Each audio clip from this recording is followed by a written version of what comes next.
많나요? 그러니까 많아요. 많아요. 네. 소변이 새는 거죠. 환자분들한테 저 이렇게 설명드려요.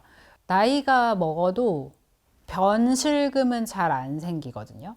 항문에는 괄약근이 있습니다. 이걸 내가 조이고 싶을 때 조이고 풀고 싶을 때 풀고가 자유자재로 돼요.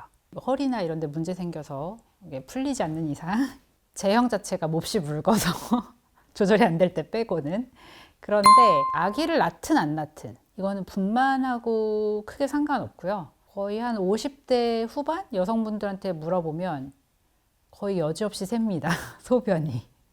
그 이유가 아까 말씀드린 것처럼 괄약근이 없기 때문이에요. 요도에는.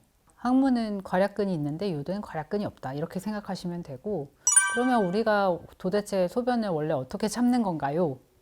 라고 생각하시면 이제 밑을 떠받치고 있는 근육들이 있어요. 근육과 뭐 인대와 이런 어떤 것들이 소변을 내가 참고 싶을 때는 이렇게 요도를 살짝 끌어올려주는 역할, 그리고 소변을 보고 싶으면 요도도 살짝 내리면서 방광도 짜주고 뭐 이런 모든 역할을 거의 한다고 생각하시면 되는데, 이제 그게 조절이 잘 안 되기 시작하면서 요실금 환자들은 소변이 셉니다. 골반 조절하는 근육 자체가 약해지고 힘이 안 들어가면서 소변이 샌다고 하고요. 그래서 젊은 사람들이 소변이 새는 이유도 비슷해요. 출산하고 골반이 넓어지고 약간 아기 낳느라고 골반 근육이 막 늘어져 있기 때문에 이게 조절이 잘 안 돼서 소변이 30대인데 새기도 하고요.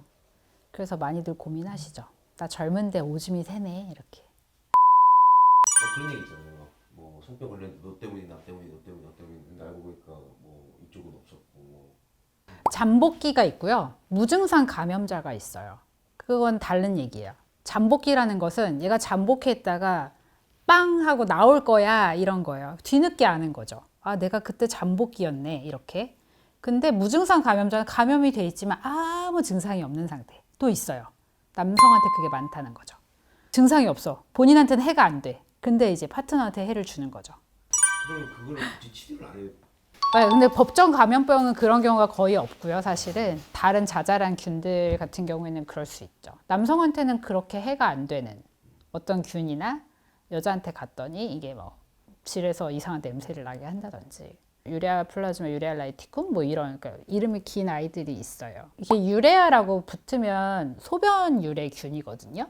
남성 소변에도 있을 수 있는 거고 여성 소변에도 있을 수 있는 거고 둘 다 가지고 있을 수 있는데, 뭐 그런 것들이 질형 검사에서 나오면 다 치료한단 말이에요. 증상이 있으면. 증상이 없는데 그냥 우연히 해서 나왔어. 그러면 그냥 가지고 있어도 돼요. 증상이 없으면. 뭐 이렇게 얘기하는 그런 균들이 있어요. 그 아까 말씀드렸던 성병도 아니고 어떤 증상을 막 불편하게 만드는 것도 아니면서 감염된 어떤 상태에 있는 균들도 나오거든요. 그런 쓸데없는 균을 왜 검사하냐고 물으시는 경우도 있는데, 저도 근데 어쨌든 그런 균들도 검출이 되는데 어떤 일정한 역치라 그러죠. 증상을 막 일으키는 그 어떤 역치가 있어요. 그래서 그 아래에 있으면서 증상도 별로 없지만 검출되는 상태도 있고요. 얘가 막 수가 엄청 많아져 가지고 증상도 일으키고 검출도 되고 뭐 이런 상태도 있어서 그런 어떤 기준점을 정하는 것 같아요. 다 있다고 치료할 필요는 없는데 증상이 있으면 해, 이런 모호한 말들은 다 거기서 나오는 것 같아요. 그리고 그런 것들은 어쨌든 주고받는 균이니까 성관계를 통해서 주고받을 수 있는 균은 맞죠. 그래서 우리가 성매개 감염병이라고 하는데, 엄밀히 말하면 우리가 받아들이는 성병, 진짜 감염돼서 둘 다 괴롭히고 막 엄청 치료해야 되고 아까 말씀하셨던 것처럼 종이컵을 막 키워야 되고 막 그런 수준까지는 아니나 결국 성관계로 주고받을 수 있어 하는 균들을 우리가 검사하는 것 같아요. 흔히 산부인과에서 뭐 얘기하시는 게 뭐 생리 양이 너무 많아요. 뭐 왜 건너뛰었는지 모르겠어요. 뭐 그런 것들, 월경 불규칙하다 뭐 이런 것들 많고요. 정상적으로 초경한 지 8년 이내의 여성분들이 성호르몬이 여물지 않아서 생리가 불규칙할 수도 있는 것이고, 가임기 여성이 호르몬 임밸런스 때문에 다낭성 난소 증후군이어서 생리를 불규칙하게 할 수도 있고요. 임신이어서 안 할 수도 있고요. 폐경기여서 안 할 수도 있고요. 뭐 난소에 혹이 생겨가지고 건너뛸 수도 있고 원인은 너무 다양해서 기본적인 워크업을 하죠. 저희는 히스토리 테이킹하고 그리고 뭐 그런 것도 있어요. 갑자기 살이 쪘어, 갑자기 살이 빠졌어, 뭐 그러는 경우. 일반적으로 BMI가 어느 수준이 안 되면 생리를 안 할 수도 있거든요. 뼈 마름 네. 여성분들 생리 안 해요. 안 하는 사람 되게 많을 거예요. 저도 몇 명 봤어요.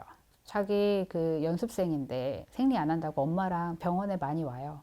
근데 보면은 소속사에서 40kg 이상 찌우지 말라 막 이렇게 한대요. 키가 막 170인데.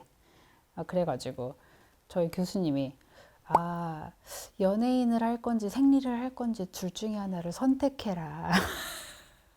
또 반대로 살이 좀 갑자기 쪄도 생리를 안 할 수 있거든요. 나 너무 신기한 게요. 딱 51kg 되면 생리 안 하고 50kg 되면 생리해요. 이러는 사람도 있어요. 그 정도로 민감한 사람도 있어요. 아주 체지방이 적은 사람이 생리 안 하는 거는 간단하게 그렇게 생각하시면 돼요. 몸에서 이 생존의 문제다. 지금 내가 생식을 할 때가 아니다. 내 주인이 지금 굶어 죽네 마네하는 상황인데 생리를 할 수는 없다고 판단하는 거죠. 성호르몬을 만들 수 없는 거예요. 그러면은 가슴 발육도 사실 안 되고 엄청 말라지니까 여성성을 드러낼 수 있는 어떤 그런 게 없어요. 그런 사람들 보면. 그러면 이제 성호르몬이라는 것 자체를 못 만든다고 보는 게 맞거든요. 그럼 당연히 생리도 안 하죠.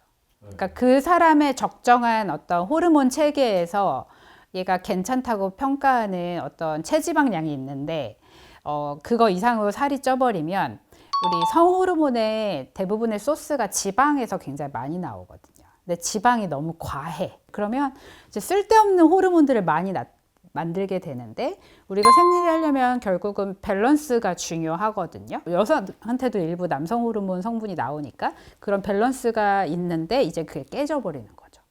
일부 여성 호르몬이 이만큼 만약에 3이 있어야 되고 남성 호르몬은 0.5만 있어야 우리가 정기적으로 생리하고 배란하고 이게 되는데 그게 갑자기 내가 살이 확 쪄가지고 어느 날 얘가 남성 호르몬을 확 만드는 거야. 지방에서 막 안 들어오게 뿜뿜 막 이렇게 했어. 그러면은 밸런스가 깨지면서 갑자기 배란과 생리를 못하게 되는 뭐 그런 질환이 있어요.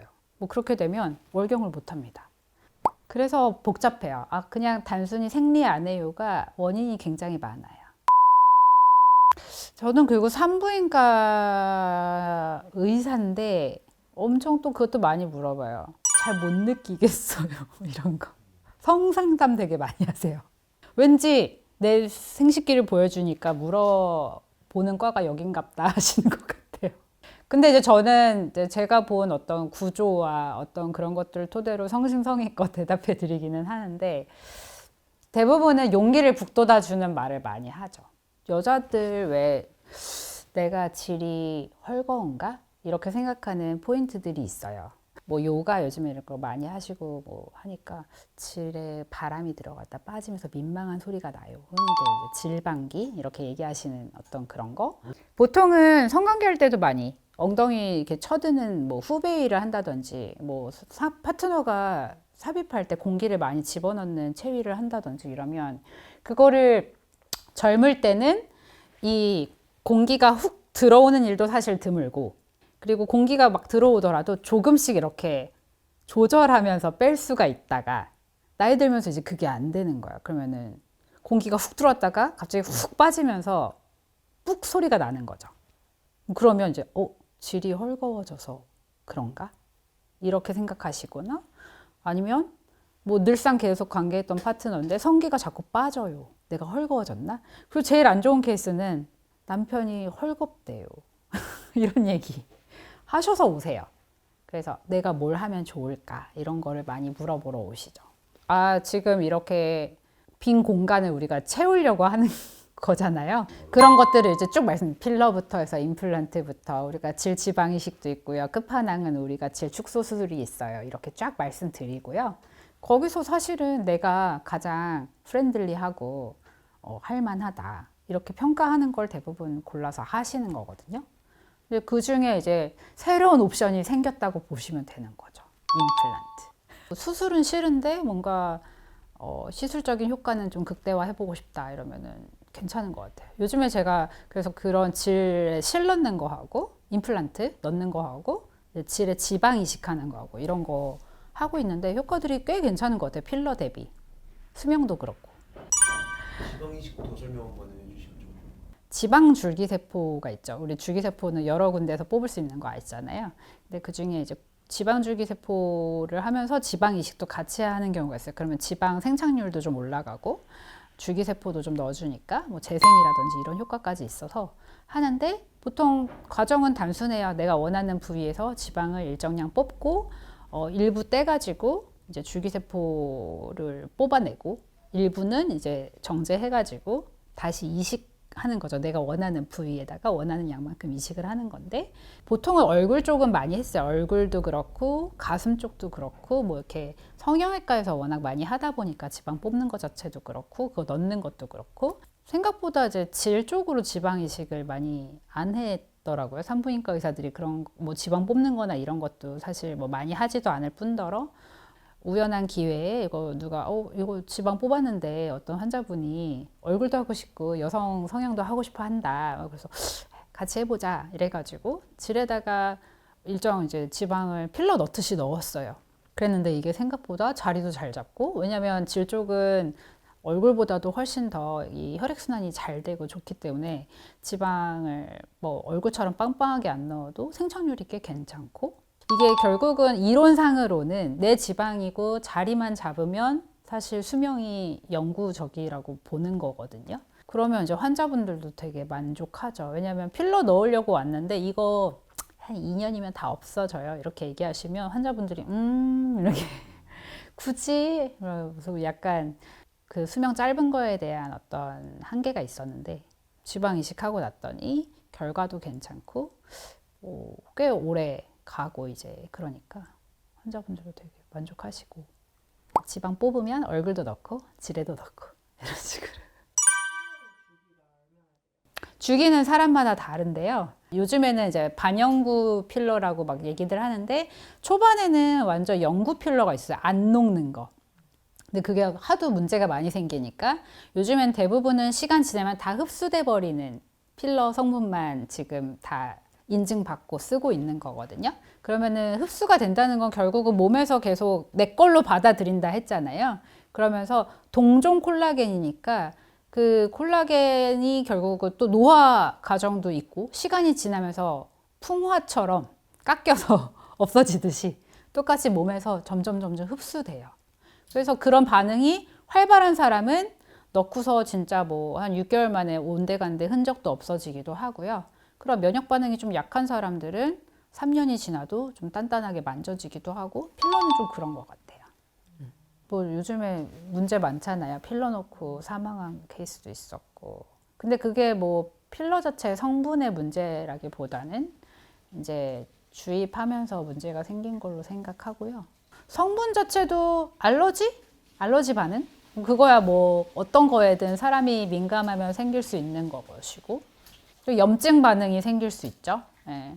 넣고서 내 몸에서 영 못 받아들여. 그러면 그 필러 주변으로 이제 농 생기고요. 그러면 배농해야 되는 경우도 있고 필러 제거를 어쩔 수 없이 해야 되는 경우도 생깁니다. 그거는 이제 감염이 되는 거죠. 그런 게 어느 뭐 적응 못한 어떤 사례들로 생각이 되고요.